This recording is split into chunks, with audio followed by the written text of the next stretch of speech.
វីដេអូនេះគឺបានបង្ហាញអំពីមូលហេតុដែលគួរឲ្យភ្ញាក់ផ្អើលមួយដែលធ្វើឲ្យស្លាបរបស់សត្វកង្ហានក្លាយទៅជាវត្ថុធាតុដើមដ៏សំខាន់នៅក្នុងការផលិតសីដែលមានគុណភាពខ្ពស់ហើយអ្វីបានជាស្លាបខាងឆ្វេងវាមានតម្លៃជាងគេស្លាបកង្ហានគឺមានគុណភាពល្អហើយនឹងកម្រណាស់នៅក្នុងរយៈពេលប្រហែលឆ្នាំចុងក្រោយនេះតម្លៃនៃសីបានកើនឡើងលឿនជាងមាសទៅទៀតផលិតផលសីដែលមានគុណភាពខ្ពស់គឺ12សីនៅត្រូវការស្លាបកង្ហាន16ក្បាលហេតុផលដែលគេមិនប្រើស្លាបសត្វផ្សេងទៀតមានមនុស្សជាច្រើនឆ្ងល់ថាហេតុអ្វីបានជាគេមិនប្រើស្លាបមាន់ស្លាបទាព្រោះវាស្តៀងគ្នាទេតើស្លាបមាន់គឺផុយស្លាបទាគឺរឹងរោមទាំងអស់នេះនឹងបាក់បន្ទាប់ពីគេវាយបានតែ2-3ដងប៉ុណ្ណោះមានតែស្លាបកង្ហានប៉ុណ្ណោះដែលនៅរឹងមាំស្រាលហើយនឹងស័ក្តិសមសម្រាប់អ្នកដែលលេងសីអាជីពហេតុផលពិតប្រាកដដែលធ្វើឲ្យគេប្រើតែស្លាបខាងឆ្វេងគឺដោយសារតែស្លាបនោះកោងទៅលើស្លាបនីមួយៗគឺមានភាពខុសគ្នា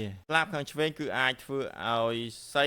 បង្វិលល្អឥតខ្ចោះនៅក្នុងការហោះហើររលូនមានស្ថិរភាពនិងត្រឹមត្រូវដូចឡាស៊ែរចំណែករោមស្លាបខាងស្ដាំវិញប្រើបានយូរក៏ប៉ុន្តែវាងាយនឹងរង្គើនេះគឺជាមូលហេតុដែលអ្នកជំនាញមិនប្រើស្លាបខាងស្ដាំនោះទេស្លាបខាងស្ដាំទាំងអស់គឺត្រូវបានគេប្រើដើម្បីផលិតសីដែលមានតម្លៃថោកជាងហើយវាគឺត្រូវបានប្រើសម្រាប់អ្នកដែលចូលចិត្តលេងដើម្បីកម្សាន្តនៅពេលទំនេរ